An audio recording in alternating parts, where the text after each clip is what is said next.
ಕಜ್ಜಾಯ ಮಾಡೋದು ಹೇಗೆ ಅಂತ ತೋರಿಸ್ಕೊಡ್ತಾ ಇದ್ದೀನಿ. 3 ಲೋಟ ಅಕ್ಕಿ ಹಾಕ್ತಾಯಿದ್ದೀನಿ. 1 2 3 ನೋಡಿ ತೊಳೆದಿದ್ದೀನಿ. ಬಿಳಿ ನೀರು ಬರೋವರೆಗೂ ತೊಳ್ಕೊಳ್ಳಿ. ಈ ಥರ ನೆನೆಸಿಡಬೇಕು 24 ಗಂಟೆ. ನಾಳೆ ಮಧ್ಯಾಹ್ನ ಒಂದು ಸತಿ ತೊಳೆದ್ಬಿಟ್ಟು ಮತ್ತೆ ನೀರು ಹಾಕಿ ಹೊಸ ನೀರಿಡಿ. ಮಂಡೆ ಆಗಿದೆಯಲ್ಲ, ಇವಾಗ ಒಣಗಾಕಿದ್ದೀನಿ ನೋಡಿ, ಕ್ಲೀನಾಗಿ ಒಣಗಿದೆ. ನೆರಳಲ್ಲೇ ಹಾಕಬೇಕು, ಬಿಸಿಲಿಗೆ ಹಾಕಬಾರ್ದು. ಇವಾಗ ಅದು ಮಿಕ್ಸಿಗೆ ಜಲ್ದಿ ಹಿಡಿದು ತೋರಿಸ್ತೀನಿ.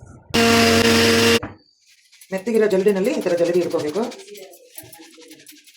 ಲಾಸ್ಟಲ್ಲಿ ಉಳ್ಕೊಂಡ್ರೆ ಮತ್ತೆ ಇನ್ನೊಂದು ರೌಂಡ್ ಹಾಕ್ಬಿಟ್ಟು ಮತ್ತೆ ಇದಕ್ಕೆ ಹಾಕೋದು. ಇಷ್ಟಿದೆ, ಮತ್ತೆ ಅದಕ್ಕೆ ಮಿಕ್ಸಿಗೆ ಹಾಕಿ ಇನ್ನೊಂದು ಸತಿ ಹಾಕ್ತೀನಿ. ಈ ಥರ ಮುಚ್ಚಿಬಿಟ್ಟು ಒಂದು ಬೋರ್ಲ್ ಹಾಕಿ, ಯಾಕಂದ್ರೆ ಪಾಕ ತೆಗೆಯೋಷ್ಟೊತ್ತಿಗೆ ಆರಬಾರ್ದಿಟ್ಟು ಹಾಗೆ ಇರಬೇಕು.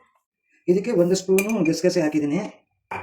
ಆಮೇಲೆ 2 ಸ್ಪೂನಷ್ಟು ದೊಡ್ಡ ಸ್ಪೂನ್, ಅದು ಈ ಸ್ಪೂನು, 2 ಸ್ಪೂನ್ ಎಳ್ಳು ಮತ್ತು ತರತರೆ ನೀರುತ್ತಿದೆ. ಆಯಿತಾ? ಇದಕ್ಕೆ ಒಣಕೊಬ್ಬರಿ ತೋರಿಸ್ತೀನಿ. 1 2 3 ಅಷ್ಟು 3 ಸ್ಪೂನ್ ಒಣಕೊಬ್ಬರಿ. 3 ಸ್ಪೂನ್ ಎಳ್ಳು, 1 ಸ್ಪೂನ್ ಗಸಗಸೆ, ಅರ್ಧ ಸ್ಪೂನು ಏಲಕ್ಕಿ. 3 ಲೋಟ ಬೆಲ್ಲ, 3 ಲೋಟ ಅಕ್ಕಿ, 3 ಲೋಟ. ಕೆಲವರು 2 ಮುಕ್ಕಾಲು ಬೇಕಾದರೆ, ಸ್ವೀಟ್ ಕಡಿಮೆ ಆದರೆ ಒಂಚೂರು ಕಡಿಮೆ ಹಾಕ್ಕೋಬೋದು. ನಮ್ಮ ಮನೇಲಿ ಎಲ್ಲರೂ ಸ್ವೀಟ್ ತಿಂತಾರೆ, ಅದಕ್ಕೆ 3 ಹಾಕ್ತಾಯಿದ್ದೀನಿ. 2 ಇಷ್ಟು 1 ಲೋಟ ನೀರು ಹಾಕ್ತಾಯಿದ್ದೀನಿ ಪಾಕಕ್ಕೆ. ಅವಾಗ ಈ ಥರ ಟೆಸ್ಟ್ ಮಾಡ್ತಾ ಇರಬೇಕು. ಟೆಸ್ಟ್ ಮಾಡಿದ್ರೆ ಒಂದೇ ಸತಿ ಉಂಡೆ ಬರಬೇಕು. ಉಂಡೆ ಬಂದಿಲ್ಲ ಅಂದರೆ ಇನ್ನೂ ಆಗಬೇಕಂತ ನೋಡಿ, ಕರ್ಗೋಗಿದೆ. ಮತ್ತೆ ತೋರಿಸಿ. ಇದು ಹಾಕಿದರೆ ಕದಲಬಾರ್ದು ಆ ಕಡೆ ಈ ಕಡೆ. ನೋಡಿ ಈ ಥರ ಉಂಡೆ ಥರ ಬರಬೇಕು. ಮುಟ್ಟಿದರೆ ಕರಗಲಿಲ್ಲ ನೋಡಿ. ಗೊತ್ತಾಗ್ತಾ ಇದೆಯಾ? ಸಿಮ್ ಮಾಡ್ಕೊಳ್ಳಿ. ಇರ್ತೀನಿ ಇವಾಗ ಹಿಟ್ಟು ನೋಡಿ, ಮಿಕ್ಸಿಗೆ ಹಾಕ್ಕೊಂಡಿರೋದು. ಇದಕ್ಕೆ ಒಂಚೂರು ಒಡಿದಿರ ಇರೋಕ್ಕೆ 2 ಸ್ಪೂನ್ ಮೈದಾ ಹಿಟ್ಟು ಹಾಕಿರ್ತೀನಿ. ನೋಡಿ ಈ ಥರ ಹಾಕ್ಕೊಂಡು ಕಳಿಸ್ತಾ ಇರಬೇಕು, ಗಂಟು ಕಟ್ಟಬಾರ್ದು.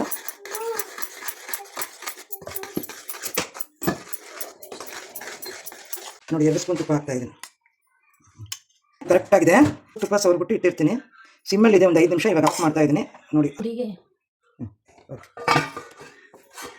ಎಷ್ಟು ಕರೆಕ್ಟಾಗಿ ಆಗಿದೆ ಅಂತ. ಹಿಂಗೆ ರಾತ್ರಿ ನೀರಾಗಿತ್ತಲ್ಲ ನಿಮಗೆ ನೋಡೋಕ್ಕೆ. ಇವಾಗ ನೋಡಿ ಉಂಡೆ ಮಾಡಿ ತೋರಿಸ್ತೀನಿ.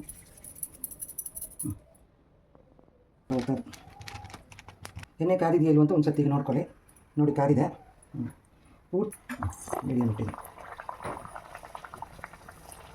ಇವಾಗ ಆಯ್ತಿದೆ ನೋಡಿ. ಇವಾಗ ಹತ್ತಿರಸ ಮಾಡೋದಿದೆ ಇದರಲ್ಲಿ. ಈಗಂದರೆ ಎಣ್ಣೆ ಎಲ್ಲ ಸೈಡಿಗೆ ಬರುತ್ತೆ. ಇದು ಮನೇಲಿ ಇಲ್ಲ ಅಂದರೆ ತೂಟು ಬಟ್ಲಿದ್ರು ಕೂಡ ಅದ್ರ ಮೇಲೆ ಇದಾಕಿ ಒಂದು ತಟ್ಟೆನಲ್ಲಿ ಕೂಡ ಅದುಂಬೋದು. ಅದೂ ಇಲ್ಲ ಅಂತಂದರೆ 2 ಸೌಟ್ ಇಟ್ಕೊಂಡು ಈ ಥರ ಪ್ರೆಸ್ ಮಾಡ್ಬೋದು. ನೋಡಿ ಬಿಸಿ ಕಜ್ಜಾಯ ರೆಡಿ ಆಗಿದೆ. ಟೇಸ್ಟ್ ನೋಡಿ ಹೇಗಿದೆ ಹೇಳಮ್ಮ.